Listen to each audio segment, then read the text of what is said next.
So, how many of you guys have sat in your science class and thought, I'm never going to use any of this stuff ever?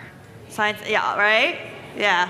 Okay, I was there at one point in time too, but I can tell you as a scientist and as a biomedical engineer, the things that I learned way back in junior high and high school, I use today. And I use them both in my lab as well as to explain some kind of fun concepts in a scientific way. So I want to talk about trajectories today. So I'm just going to take one of those topics of trajectories and tell you a little bit how we kind of make it fun. So this is a trebuchet. Everybody's kind of familiar with those. We have bow and arrow, we have a ballistic cannon, and we have basketball players. So in the field of sports, we do a lot of things in terms of looking at trajectories. Basketball players, baseball players, golfers, they all rely on trajectories to make their shots. So let's look at basketball a little closer. So when you actually pass a basketball, there's two components that happen. The ball motion may be like this, but there's a vertical and a horizontal component. So our vertical component looks like this, and our horizontal component like this.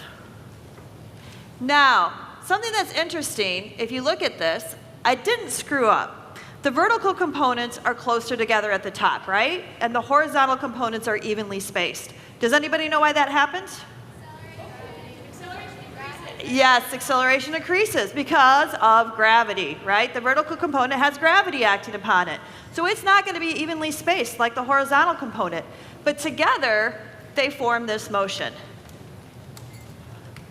So let's start to look at what happens when we actually add an angle. So this is just throwing it directly outward. What if we add an angle? So let's say we have a 30-degree vector, and that vector has a direction and magnitude. So we have this vector here, and we have it at 30 degrees to form our trajectory.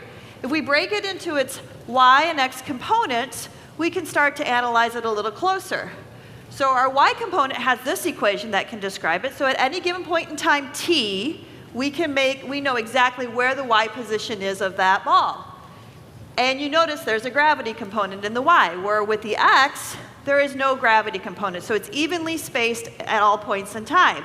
What we can use these equations for are things like, will the ball go over a fence?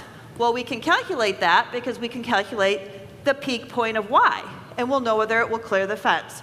Will it go all the way to the basket that we need it to go to? We can calculate that because we can calculate the range. Basically, in the simplest form, we can look at the different angles. So we can say 30, 45, 60, and we'll get different trajectories. One of the cool things to know is that even though 45 gives you the tallest, or the middle taller than 30, and it gives you the biggest range, when you go to 60, you actually get a taller trajectory, but the range is the same as 30. Because those two angles complement each other. They're complementary angles. And so you end up having the same range. So by having the launch angle and the velocity, we can calculate the output in terms of range and height, which is great because then we can start to look at things like shooting a basketball. So let's take a look at what does Kobe Bryant think during the game? What's going through his mind when he's making those shots? You think this is going through his mind? Probably not, right? With him, he's just kind of learned over the years how to make those shots. But we can use equations like this to know exactly what velocity and launch angle we need to actually make the shot. And I'm not going to go through all this math, but I'm going to show you a clip from a show called Sports Science that I help as a technical advisor on.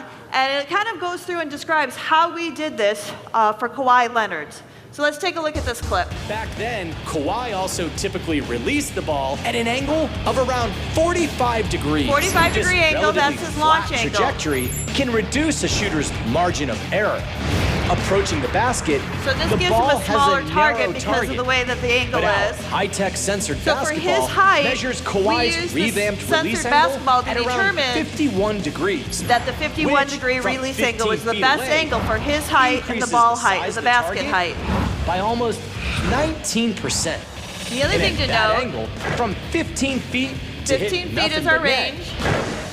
And if you Kawhi listen, consistently maintains his launch speed. The launch speed, so that's our launch velocity. Of a single percent. So those are the things that we can do with either high-speed video or, like I said, that particular basketball has an array of sensors in it that allows us to make those measurements. But you can also make those measurements on paper.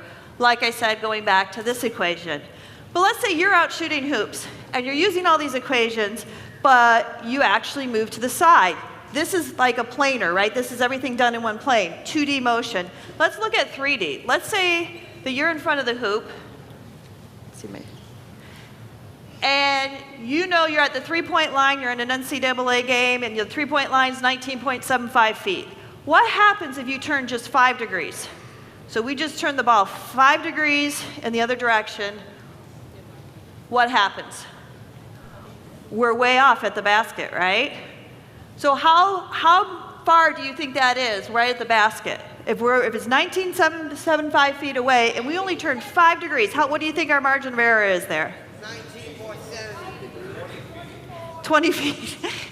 Actually, we can calculate this, right? Because we can take the opposite over the adjacent, which is tangent, right? Everybody's kind of learned sine, cosine, tangents.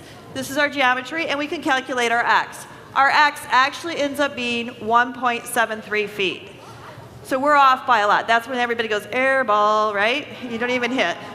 So what I want to do is I want to challenge the teachers out there to use creative ways to take some of these math concepts and make them fun for kids. But I also want to challenge you guys to think of creative ways when you're learning some of these concepts that you can apply to kind of your everyday world to kind of make them make sense and have them be more fun.